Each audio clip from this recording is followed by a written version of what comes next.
अरे पुष्पा, कहाँ किचन में घुसी हुई हो? मैंने तो सोचा था कि पुष्पा तो अपने पोते को खिला रही होगी। अरे सीमा, तू चल, मैं आती हूँ अभी। अरे पुष्पा बहन, तुम तो सारे दिन किचन में घुसी रहती हो। अब तो सरिता बहू की डिलीवरी को 3 महीने हो गए हैं। अब तो उसे घर के काम काज में लगाओ, नहीं तो कम से कम किचन के काम तो अब उसी से करवाओ।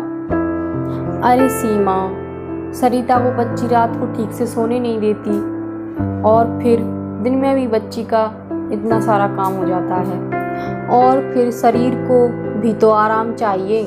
मेरे हाथ पैर तो अभी भले चंगे हैं, इनके चरस थोड़ी ना बनवाने हैं। पुष्पा, तुम तो बहू को सिर पे चढ़ा रही हो। तुम अपने दिन भूल गई? और तो और 15 दिन भी आराम करने नहीं दिया था हमारी सास ने।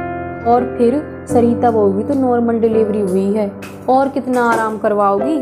एक बच्ची का काम कितना होता है। अरे सीमा, तुझे शिकायत क्या है? सरिता आराम कर रही है या फिर तुझे और मुझे आराम करने को नहीं मिला? हमें आराम करने नहीं दिया, यह अम्मा जी की सोच थी। हमारे साथ गलत हुआ तो जरूरी थोड़ी है कि हम हमारी बहू के साथ वही करें। अरे पुष्पा, फिर भी बहू ऐसे सास से काम करवाए अच्छा थोड़ी ना लगता है। आजकल की लड़कियां तो होती ही कामचोर हैं।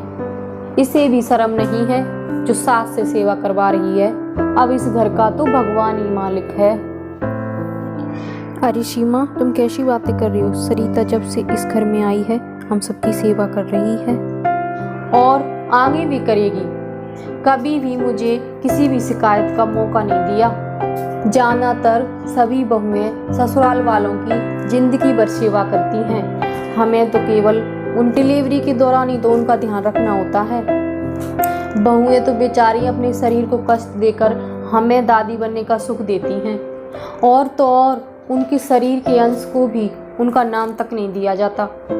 जो लड़की अपने परिवार को इतनी बड़ी खुशी दे रही है, अगर उसे थोड़ा सा भी आराम दे दिया जाए तो इसमें क्या बुराई है सीमा? अरे सीमा, मैं सरिता बहू की सेवा नहीं कर रही हूँ, बल्कि उसका शुक्रिया अदा कर रही हूँ। मम्मी जी, मैंने आपकी सारी बातें सुन ली हैं।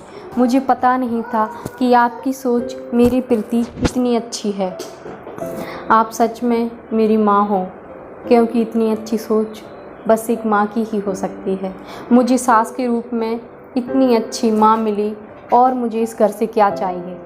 अरे पगली, माँ नहीं सास हूँ तेरी पसंद का हलवा बना दिया है, जाकर उसे पूरा खा लेना। नहीं, एक थप्पड़ लगाऊंगी आकर, पूरा हलवा नहीं खाया तो। और आराम भी कर लेना, जा बच्चे के पास सोना। हाँ मम्मी, मैं जाती हूँ।